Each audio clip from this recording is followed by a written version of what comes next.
Welcome to the Real News Network. I'm Sharmini Pires coming to you from Baltimore. With Hillary Clinton's win in the New York primary on Tuesday, the opinion pages are buzzing, demanding that Bernie Sanders opt out of the race. Others argue that longer Sanders stay in the race, the better, as more people will have an opportunity to hear his revolutionary messages of changing the material conditions they face. Well, we're going to take that issue up with our next guest, Bhaskar Sunkara. He's joining us from Brooklyn, New York to discuss this, and Bhaskar Sunkara is the founding editor of Jacobin magazine.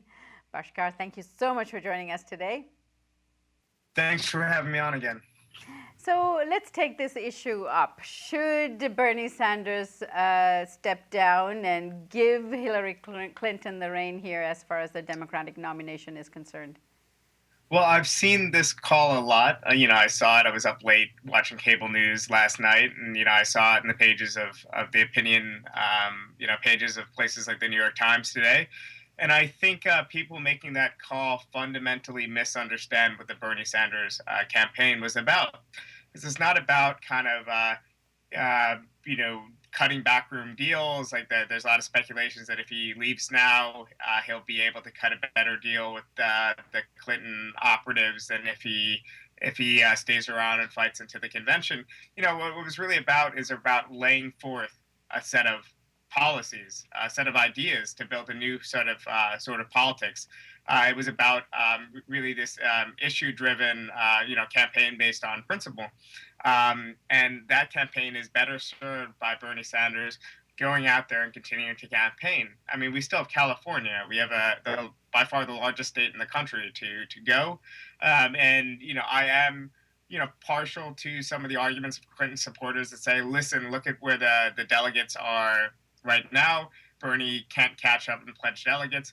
I can see that logic. I think it would be very difficult, if not almost impossible, for him to do that. But I don't think that should stop him from keeping to go and fight and spread his message. And this message won't just end with this convention. It's a message that's going to create, at least I hope, and I know a lot of other people on the left hope, a new constituency both inside and outside the Democratic Party that will shape a lot of U.S. politics for the next decade or so. All right. Now, the other big question, Bhaskar, is that did Hillary Clinton win this nomination in New York fair and square? There's a lot of issues surrounding the legalities of the election process itself. There's some challenges out there. Tell us what they are. You are in New York, and whether she won this fair and square. Well, there's a few different issues at play in New York. There's, for one, this question of the 125,000 or so voters that were taken off their rolls in Brooklyn, and whether or not there's legitimate explanation for that. And that's something that's already being investigated. It's being taken up. There's then also the question of whether or not New York should be have been an open primary instead of closed primary. Then there was the other question of how difficult it is to actually register to vote and also change your party registration in New York. And I think they each have different merits. On the first point, I don't know. I think it's kind of a situation where we have to see, where this investigation goes. When we get more information, we'll be able to better judge.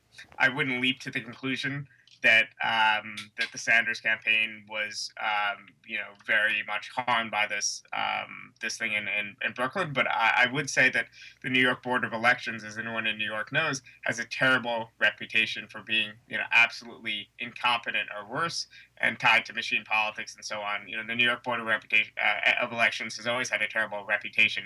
So it's no wonder that people are kind of very suspicious of anything like this happening. So again, there's an investigation. We'll see if there's a kind of compelling explanations or more evidence arises out of there. On the question of open versus closed primary, I think it's important to remember that, the Clintons were actually the ones pushing for open primaries, and a lot of other people around the DLC in the 1990s. And their idea was that they would open up the Democratic primary to moderates and other voters, and this would prevent kind of this liberal or left wing of the Democratic Party from gaining traction. So it's kind of funny that the roles are now reversed, and a lot of Sanders supporters would like to see more open primaries. I think there's a real debate that we had there. I think there is probably a legitimate role for closed primaries, though. So I don't think that is really where Sanders supporters should draw their attention. I think the real outrage in New York is this question of voter registration deadlines.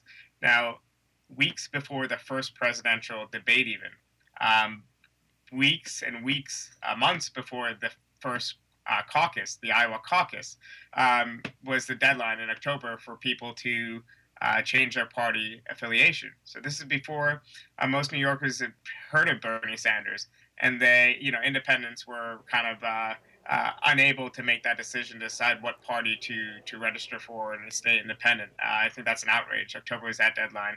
The voter registration deadline was also quite early for new registrants. That was in March, about a month before.